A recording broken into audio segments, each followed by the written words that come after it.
पहला P for patience. तो patience कैसे रहना चाहिए? हर चीज की एक क्या होती है, कोई भी मिनिमम पीरियड होता है। जैसे प्रेगनेंसी है तो प्रेगनेंसी का पीरियड कितना है भाई साहब? 9 महीना। अब हम में से कोई जल्दबाज है, उसको 4 ही महीने में बच्चा चाहिए, क्या करना पड़ेगा?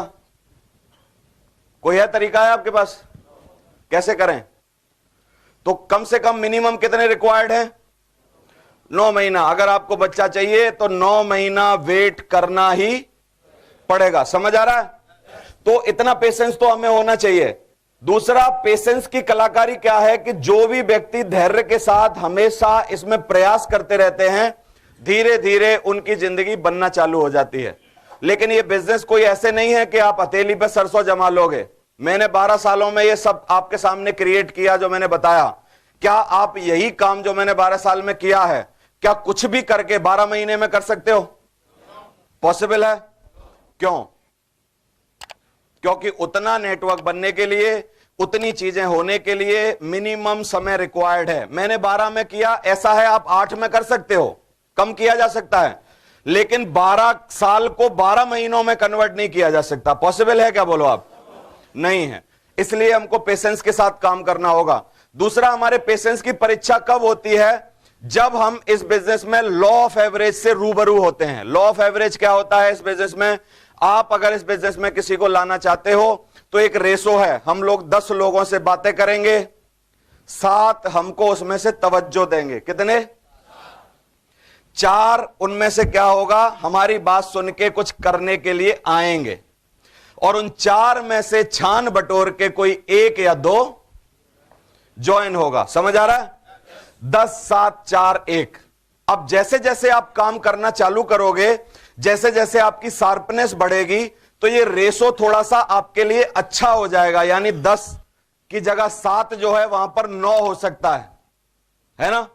फिर जहां पर 4 है वहां क्या हो सकता है? 4 की जगह पर करते करते समझ आ जाएगा तो 6, और 6 जहां पर 1 है वो क्या हो सकता है? 4 भी हो सकता है। 10 को बुलाओगे 4 ज्वाइन कर जाएंगे, 10 को बुलाओगे 6 ज्वाइन कर जाएंगे। मेरा जो रेशो है आजकल, अगर मैं 10 लोगों पे मेहनत करूं और सरीके से उनको समझाऊं, मेरा रेशो है 10 में से 8 लोगों को अंदर ला सकता हूं मैं। समझ आ रहा है कि नहीं? क्योंकि मैं समझाऊंगा, सारी चीजें बताऊंगा, तो कोई 2-1 लोग ऐसे होंगे जिनको मैं समझा ही नहीं पाऊंगा, लेकिन बाकी के 8 लोगों को अंदर ला सकता हूं। और बिल्कुल कोई नया है जो आया है बिजनेस में, उसका रेशो क्या होना चाहिए? 10 में से 1 को तो ला ही सकता है ना आराम से। तो सबके साथ ये रेशो, लॉ ऑफ एवरेज जो है वो काम करता है, आपके साथ भी काम करेगा, और दुनिया में हर काम में ये एवरेज लगता है। जैसे मान लो मैं ठेल पे कुछ बेचने वाला हूं, आपने ठेल पे बेचने वाले बहुत लोग देखे होंगे, और जब वो निकलते हैं घर से तो पूरी ठेल भर के निकलते हैं और आवाज लगाते रहते हैं, बस बैगन ले लो, आलू ले लो, बोलते हैं ना, और घूमते रहते हैं, और उनको कोई चिंता नहीं होती कौन आवाज सुन रहा है, कौन आ रहा है, कौन नहीं आ रहा है। लेकिन एक बात पक्की है, बताऊं वो क्या? शाम को ठेल खाली होती है, शाम को ठेल खाली होती है। समझ आ रहा है कि नहीं? लेकिन वो क्या पेशेंसफुली करते रहते हैं, आवाज देना कभी भी बंद नहीं करते, और चलना कभी भी बंद नहीं करते। चलते रहें और आवाज देते रहें, उनको कंफर्म है कि शाम को तो ठेल खाली होनी है।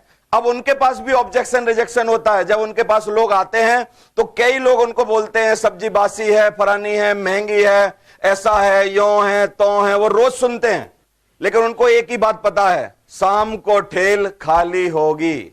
समझ आ रहा है? और रोज वो प्रयास करते रहते हैं। सेम इसी तरीके से हमको भी पेशेंसफुली अगर ये करें, हम प्रयास करें, तो जिंदगी हमारी बनेगी कि नहीं? बोलो। तो हमेशा इस बात को ध्यान रखोगे। पाथ का पहला पी फॉर पेशेंस।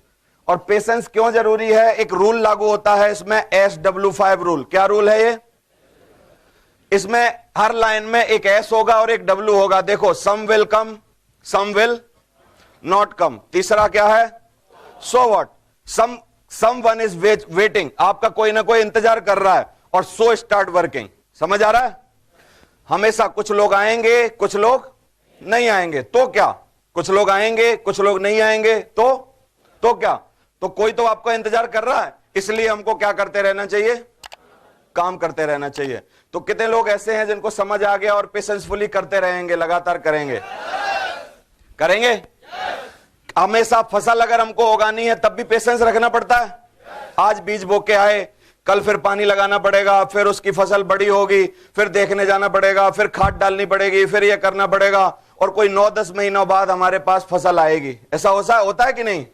लेकिन आज ही बीज डाला और आज ही हम कुरेदने लगे, कुछ हुआ नहीं, कुछ हुआ नहीं, चिंता करें, फिर होगा कुछ नहीं। सेम बिजनेस है। गांधी जी ने पेशेंस की पराकाष्ठा को पार किया। गांधी जी ने जब जंग चालू की, आजादी की, तो जंग चालू करने के बाद 1947 में जब हमको आजादी मिली, तो भाई साहब इस पीरियड में गांधी जी को लगभग 50 साल हो गए थे। कितने साल? आप सोचो कितना महान आदमी है कि कोई 50 साल तक एक ही लड़ाई को लड़के जूझ के उसको जीतना चाहे। 50 साल कोई उसको हिला ना पाए, 50 साल कोई उसको झुका ना पाए, 50 साल कोई उसको रोक ना पाए, 50 साल वो किसी और चीज में ना फंसे, 50 साल किसी और की ना सुने। हजारों लाखों लोग आए बीच में, लोगों ने बोला गांधी जी जो आपने अहिंसा का धर्म अपनाया है ना, अहिंसा के धर्म पर आज तक चल के कोई भी देश आजाद नहीं हुआ है। उनको तथ्य और प्रमाण दिए गए। गांधी जी का एक ही जवाब था कि आज तक अगर कोई देश आजाद इसलिए नहीं हुआ है अहिंसा पर, क्योंकि आज से पहले गांधी कहीं पैदा ही नहीं हुआ है। समझ आ रहा है कि नहीं? और उन्होंने अपनी लड़ाई लड़ी और 50 साल तक उसको जी के दिखाया। तो हम भी थोड़ा बहुत पेशेंस दिखा सकते हैं। कम से कम पेशेंस का टाइम पीरियड बता दूं, 5 साल। कितने लोग 5 साल तक जूझेंगे किसी भी कीमत पर? 5 साल तक कोई झुका तो नहीं पाएगा, 5 साल तक कोई हिला तो नहीं पाएगा, 5 साल किसी की बातों में नहीं आएंगे, 5 साल कोई रोक तो नहीं पाएगा। तो you will be the diamond. आप डायमंड बन जाओगे अगर 5 साल लगे रहे।